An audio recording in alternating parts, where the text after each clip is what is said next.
Most people think Denji is just a horny protagonist of Chainsaw Man, but if you look past the memes, you'll find one of the most tragic and realistic philosophies in modern fiction. To understand why he's so obsessed with the simple things, you have to look at the debt that nearly killed him before his life even started. But as we'll see, the real debt Denji owed wasn't measured in yen, it was measured in blood and suppressed memories.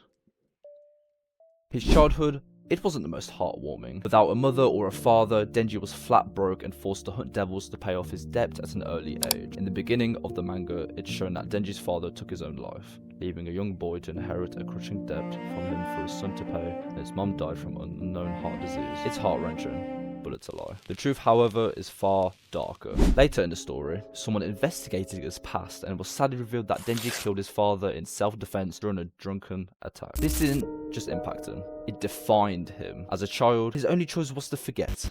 This explains the door he always dreams of. Why does both of these things connect to each other? That door is the physical boundary of his trauma. It's him locking away the one memory that would break his ability to function. In psychology, we call this compartmentalization. Think of it like a mental survival tactic. Denji isn't just ignoring his past, he's shoving it in a different room and locking the door so he can keep moving. If he stops to look at it, he breaks, so he chooses not to look. Denji isn't just simple or dumb, he has to be. If he allows himself to think too deeply, if he lets his mind wander down that hallway, the vault cracks open. But Denji wasn't alone in that hallway.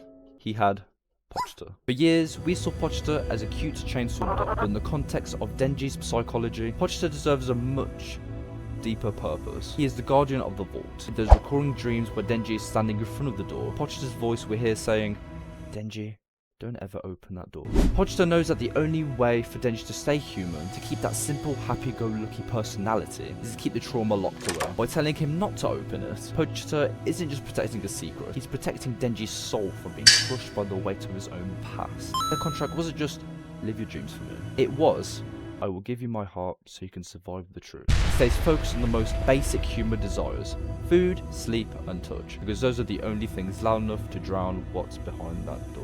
But as Denji was soon to learn, you can only keep a door locked for so long before someone else finds the key.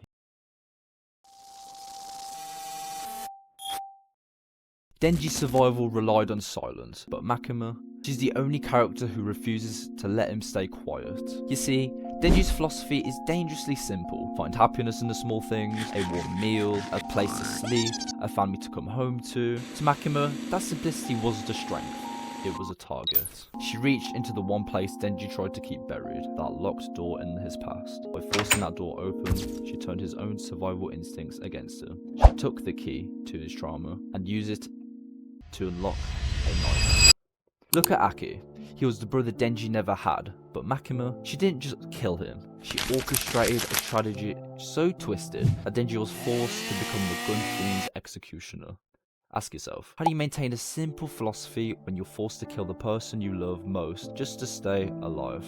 Then, she took power. In a single heartbeat, the last pillar of Denji's normal life was gone. This wasn't just a villain winning a fight, it was a systematic demolition of a human soul. Makima didn't just want Denji to suffer, she wanted him to admit that his dream of a normal life was impossible. She wanted to prove that in a world this cruel, having a heart is the ultimate liability. So in conclusion, what exactly is Denji's philosophy? After everything Makima did, after the trauma was unlocked and his family was taken, it would have been easy for Denji to give up, to become the monster everyone saw him as. But he didn't. Denji's philosophy isn't just about simple things because he's dumb. It's a rebellion. In a world that tries to turn humans into tools, devils, or victims, Denji chooses to find value in a single piece of toast. He realised that even if life is a series of doors you don't want to open, the moments in between are still worth living for. He isn't a hero because he's strong. He's a hero because he has the most realistic philosophy in modern fiction. The world is cruel, and your past might be a nightmare, but you still deserve a breakfast that tastes good, you still deserve to be happy. But I want to know what you think. Is Denji's simplicity a shield, or is it his greatest strength? Let me know in the comments, and if you enjoy this breakdown of the philosophy of Denji, it's been your professional Yappa Pulpith. Don't forget to subscribe, and I'll see you in the next one.